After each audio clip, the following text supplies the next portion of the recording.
Okay, if you're working a lot with hyperlinks in your slides, here's a really good thing to know.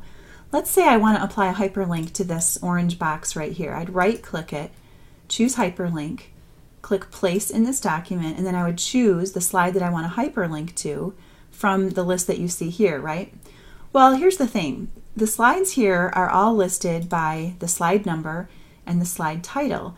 But what if some of my slides don't really have a title? What if I've designed them in some completely different way that doesn't include a title at all? Like if maybe the slide includes just images or a series of little text boxes, something like that.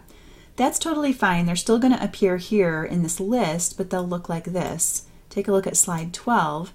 You can see this one over here in the thumbnail doesn't have a title, so in the list it just appears as slide 12.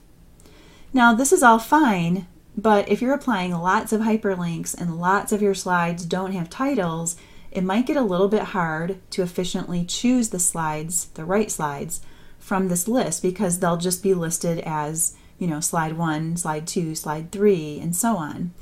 Now, of course, the slide thumbnail over here can help in a lot of cases to figure out which is which, but in a lot of projects, and this one is one example, many slides look pretty similar, so it can be a little bit difficult to distinguish which one you really want to hyperlink to.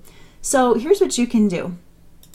When you create a new slide, you can come up here to the New Slide button and click that drop down, and then use a format that includes a slide title. I'm going to use this one that says title only.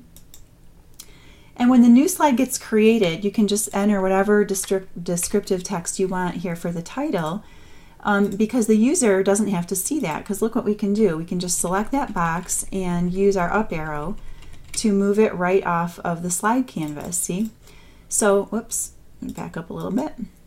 What that does is it makes the slide title still associated with this slide, but the user never has to see it. When the output gets created by publisher, the slide title won't appear. But look what happens. If I go to my orange box, right click and say edit hyperlink, you can see that there's the new slide that I just created with the title text just the way I entered it. So doing things this way can just help your workflow a little bit if you're using a lot of hyperlinks, because that title can be really handy when you're trying to select the right one. So this might make things a little bit easier, a little faster when you're working on a project with lots of hyperlinking and you want to keep certain slide titles hidden from the user.